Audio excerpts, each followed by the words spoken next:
তুমি জানো কোক আছে, পেপসি আছে, কিন্তু এক সময় দেশীয় পানি ছিল যেটা কোক পেপসিকেও হারিয়ে দিয়েছিল। নাম ছিল ক্যাম্পা কোলা। আজ সেটা আবার ফিরে এসেছে ৪৫ বছর পর এক নতুন যুদ্ধ শুরু করতে।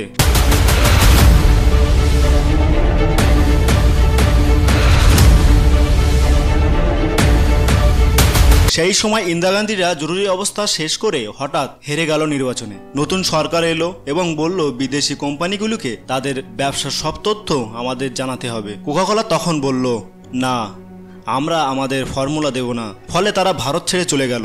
এই সুযোগে পুরি ড্রিঙ্ক নামে এক ভারতীয় কোম্পানি তৈরি করলো এক নতুন পানি, ক্যাম্পা কোলা, ইন দেশি ব্র্যান্ড, দেশি স্বাদ। নাম হয়ে গেল দ্য গ্রেট ইন্ডিয়ান টেস্ট। ১৯৮০ সালের দিকে ক্যাম্পা কোলা হয়ে উঠল ভারতের সবচেয়ে পছন্দনীয় পানি। ট্রেন জার্নিতে ক্যাম্পা, স্কুল ক্যান্টিনে ক্যাম্পা, বিয়ে বাড়িতে ক্যাম্পা, এমনকি সিনেমা হলে ইন্টারভেলেও ক্যাম্পা। কমলার স্বাদে ক্যাম্পা অরেঞ্জ, কোকাকোলার স্বাদে ক্যাম্পা কোলা, সবাই পাগল ছিল। লোক বলতো দেশি জিনিসও কুল হতে পারে। এটা শুধু পানি না, দেশীয় গর্ব। ১৯৯১ সালে ভারত খুলে দিল তার দরজা। অরেঞ্জ কোম্পানি ফিরে এলো। আবার এলো কোকাকোলা, এলো পেপসি। তাদের সঙ্গে এলো কোটি টাকার বিজ্ঞাপন, সেলিব্রিটি, ক্রিকেট, সিনেমা, বড় বড় ফ্রিজ ফি দেওয়া। ক্যাম্পার কাছে এত টাকা ছিল না, তাদের বোতল ছিল পুরনো, বিজ্ঞাপন পুরনো, তাদের স্বপ্ন ছিল কিন্তু রসদ ছিল না। ধীরে ধীরে ক্যাম্পা হারিয়ে যেতে থাকে। ২০০০ সালের পর ক্যাম্পা একদম শেষ।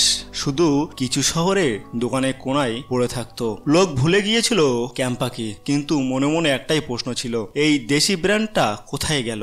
এটাই ছিল ন্যাস্টালজিয়া। স্মৃতির মধ্যে বেঁচে ছিল ক্যাম্পা। ২০২২ সালে মুকেশ আম্বানি রিলায়েন্স কোম্পানি ক্যাম্পা কোলা কিনে নিল ২২০ কোটি টাকায়। আম্বানি বুঝে গিয়েছিল এই ব্র্যান্ডের ভবিষ্যৎ আছে। রিলায়েন্স বলল দেশীয় গর্ব ফেরানো হবে। তারা শুরু করলো নতুন প্যাকেজিং, কম দাম, বিগ বাজার, রিলায়েন্স স্টোর, জিও মার্ট, সব জায়গায় ক্যাম্পা। আর ক্যাম্পা সেই পুরনো স্লোগান ফিরে এলো, দ্য গ্রেট ইন্ডিয়ান টেস্ট।